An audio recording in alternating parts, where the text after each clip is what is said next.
किसी भाई साहब ने पूछा कि जब कोई देखने वाला ना हो, तो तब तो पढ़ाई करने का मन ही नहीं करेगा। क्योंकि वो जो ड्राइव है कि पढ़ाई करेंगे, तो वो उसमें कॉम्पिटिटिव स्पिरिट होती है कि किसी से आगे बढ़ेंगे, दिखेंगे कि इसने ये कर दिया, वो एग्ज़ाम पास कर दिया। अब कोई देखने वाला ही ना हो, तो तब तो लोग कुछ करेंगे ही नहीं। मुझे एक घटना याद आ रही है, बहुत साल पहले एक अमेरिकन वॉलंटियर हमारे साथ आया था 10 महीने के लिए और वो पहले ही दिन घूम रहा था और एक टीचर नहीं आई थी। तो किसी दूसरी टीचर ने शायद शुरुआत में उनको बोला कि भई तुम लोग क्या करोगे? तो उन्होंने कहा कि हमारे पास काम है काफ़ी सारा, ये हम वो करेंगे। तो वो स्कूल के चक्कर लगा रहा था और उस कमरे में जिसमें कोई टीचर नहीं था और बच्चे थे 12-13 बच्चे रहे होंगे, वो सब बिज़ी थे, कुछ कर रहे थे। तो उसने देखा, उसने थोड़ा अंदर जाके देखा कि भाई टीचर नहीं है। उसने सोचा इधर-उधर गई होगी टीचर। आधे घंटे बाद फिर आया, फिर उसने देखा, वहाँ अभी भी कोई नहीं था। तो उसने बच्चों को पूछा कि भई वो कहाँ हैं, मैडम जी कहाँ हैं? उन्होंने कहा आज तो मैडम जी नहीं आई। कि तुम्हारी क्लास में कोई नहीं है? कि नहीं अभी तो इंटरवल तक तो कोई है नहीं, मतलब 2 घंटे तक तो हम अकेले हैं, उसके बाद पता नहीं। तो घर आके उसने मुझे पूछा कि वो बच्चे अपने आप क्यों पढ़ाई कर रहे थे? ये ऐसा तो कि कहीं देखने को नहीं मिलेगा। तो मैंने उसको बताया कि यहाँ कॉम्पिटिशन नहीं है। कि कॉम्पिटिशन नहीं है? मैंने कहा नहीं, क्योंकि हम ना तो ग्रेड देते, ना तो मार्क्स देते और कहीं ऐसी भाषा नहीं लिखते। एक रिपोर्ट कार्ड देते हैं बच्चों को, उसमें लिखते हैं कि भई इस साल कैसे-कैसे रहा आपका। उसमें भाषा ऐसी होती है कि कोई नहीं कह सकता कि मैं उससे आगे हूँ, मैं उससे पीछे हूँ। कंपैरिज़न का दूर-दूर तक कोई तरीका ही नहीं है कि बच्चे कंपेयर कर सकें। क्योंकि जब मार्क्स नहीं है, ग्रेड नहीं है, तो कंपेयर किस आधार पे करेंगे? हर एक बच्चे के लिए उसके अंदर जो अच्छी क्वालिटी है तो वो लिखा जाता है उसमें। तो हर एक के कार्ड में कुछ बहुत अच्छा होता है। हर एक के लिए कुछ सजेशंस होते हैं कि भई इतना आप सीख गए, अब आपको आगे ये सीखना चाहिए। तो बचपन से अगर ऐसी ट्रेनिंग हो हमारी कि भई अ, अपने इंटरेस्ट के लिए पढ़ना है। आपको अच्छा लग रहा है और इसलिए आपको ये करना है। इसलिए नहीं कि कोई एप्रिशिएट करेगा। ये आदत डाली जा सकती है। तो हमने तो ये किया अपने स्कूल में। अब ये बचपन से ही मेरे ख़्याल से जनरली सब जगह ये लैकिंग है। हमारी एजुकेशन सिस्टम में तो ये बहुत ज़्यादा है कंपैरिज़न और दूसरों से आगे बढ़ने वाला ये बहुत ज़्यादा है। फिर समाज में बड़े भी जो लोग हैं उनमें कॉम्पिटिशन है, बिज़नेसेस में कॉम्पिटिशन है, देशों के बीच कॉम्पिटिशन है। ये आर्थिक बेसिस पे और ये पावर में कॉम्पिटिशन है, कौन ज़्यादा पावरफुल है। तो ये एनिमल इंस्टिंक्ट है शायद हमारा, जो पीछे से आया और इसके अब 2 रूप हैं। एक रूप है शेयरिंग, अच्छी परफ़ॉर्मेंस जिसमें हम शेयर करना चाहते हैं, इसलिए नहीं कि मैं दूसरों से अच्छा हूँ, बल्कि इसलिए कि भई हमारी एक नीड है ये, हम शेयर करना चाहते हैं, अपनी बात बोलना चाहते हैं। कोई स्किल है तो उसको शेयर करना चाहते हैं। कि दूसरों तक पहुँचे। तो बहुत बारीक फ़र्क है।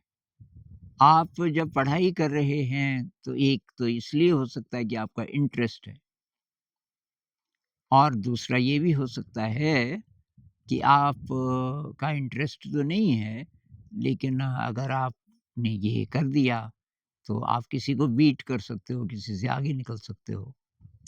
तो जब जब ये आगे निकलने वाला, किसी दूसरे को पछाड़ने वाला, ये वाला इंस्टिंक्ट अगर आपके अंदर है, तो ये किसी भी समाज के लिए अच्छी चीज़ नहीं है।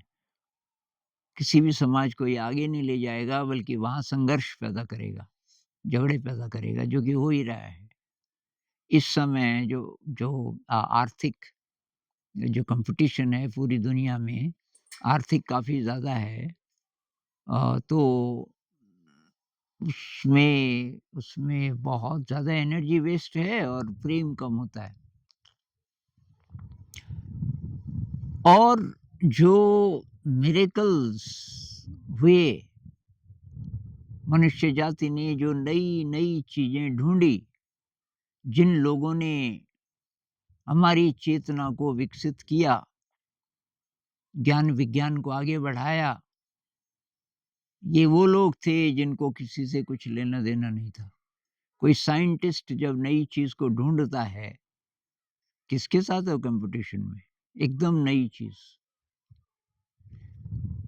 कोई आर्टिस्ट है, कोई आर्ट बना रहा है एकदम, कोई कॉम्पिटिशन नहीं। एक मेरा दोस्त बता रहा था कि उसके पड़ोस में कोई था, जो 8 घंटे तबला बजाता था, लेकिन कहीं स्टेज पे नहीं, परफ़ॉर्मेंस में नहीं। और इसके विरोध में नहीं था, उसने कहा कोई बुला ही लेगा, चला जाऊँगा थोड़ी देर, लेकिन मुझे ज़रूरत नहीं है और मैं तो इसी में खुश हूँ। उसको उसी में मज़ा आता था। और अगर आप आध्यात्म में चले गए, वहाँ तो आप बिल्कुल ही अकेले हैं, जैसे ध्यान में। इसीलिए जिसके अंदर अति कॉम्पिटिटिव स्पिरिट होगी, वो शायद ध्यान में आगे नहीं बढ़ पाएगा ईज़िली। कारण ये है कि ध्यान में आप अकेले हैं, कोई नहीं देख रहा आपको। आप किसी को नहीं बता सकते कि आप कहाँ तक पहुँचे, तुलना नहीं कर सकते कि तू तो यहीं पे है, मैं तो आगे बढ़ गया, क्योंकि उसमें दूसरा तो ख़ैर दिखता ही नहीं कि कहाँ पहुँचा। लेकिन आप कहाँ पहुँचे, आप ही के लिए भी मुश्किल है पहले तो बताना। तो आप वहाँ अकेले हैं एकदम। तो ध्यान में वो आगे बढ़ेगा, ध्यान में, क्रिएटिविटी में वही आगे बढ़ सकता है जिसको कुछ लेना-देना नहीं दूसरे से। प्रेम में क्या होता है? आपको किसी से प्रेम हो गया और आप बोलो कि ये दिखे ही नहीं ये प्रेम, तो फिर क्या फ़ायदा? ये तो पता चलना चाहिए दुनिया को। ऐसा तो नहीं होता ना? प्रेम को हम गुप्त रखना चाहते हैं, किसी को ना दिखे तो अच्छा है। अकेले में क्यों मिलते हैं प्रेमी लोग? किसी को ना दिखे, क्यों? क्योंकि हम उसका एग्ज़िबिशन, उसको उसका दिखावा नहीं करना चाहते। तो कोई देखने वाला नहीं है, तो फिर पढ़ाई करने का तो मन ही नहीं करेगा। ये भई जो पढ़ाई आप कर रहे हो ना, ये एक्चुअल पढ़ाई है नहीं इसलिए। आपका पैशन नहीं है। आपका पैशन होता, तो तब अलग बात होती। तो भई मेरा इतिहास तो ऐसा रहा, मैंने जब भी कुछ भी पढ़ा, उसमें ये एलिमेंट ज़ीरो था। किसी को दिखाने वाला, किसी से आगे बढ़ने वाला, क्योंकि मैंने तो एग्ज़ाम के लिए कभी पढ़ा ही नहीं। एग्ज़ाम के लिए, मार्क्स के लिए, ये भविष्य में काम आएगा, इससे नौकरी मिलेगी, ये सब बिल्कुल नहीं। उस समय अच्छा लग रहा है, बस।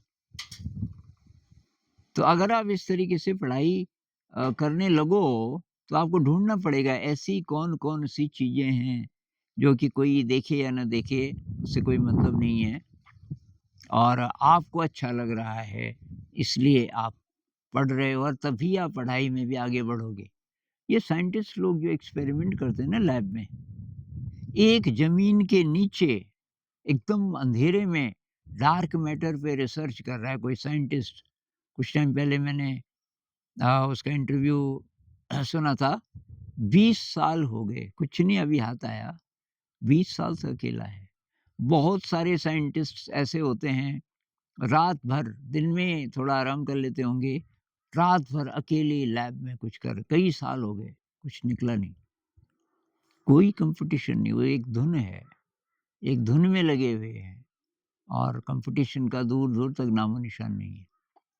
तो मेरे ख़्याल से अगर आपको आगे बढ़ना है, सचमुच ज्ञान हासिल करना है, तो जो भी आपकी पढ़ाई है उसमें से देखिए क्या-क्या आपको अच्छा लगता है। कोई देखे या न देखे उससे मतलब नहीं है। आपको इतना अच्छा लगता है कि आप वो करोगे ही करोगे, उसको आप पढ़ोगे ही पढ़ोगे। वहाँ से शुरू करो और फिर धीरे, धीरे, धीरे एक ऐसी स्थिति आ सकती है कि आप जो भी पढ़ रहे हो, अपने इंटरेस्ट के लिए पढ़ रहे हो, अपने ज्ञान के लिए पढ़ रहे हो और तभी तभी आप आगे बढ़ोगे, तभी आप ज्ञान ढंग से हासिल कर पाओगे।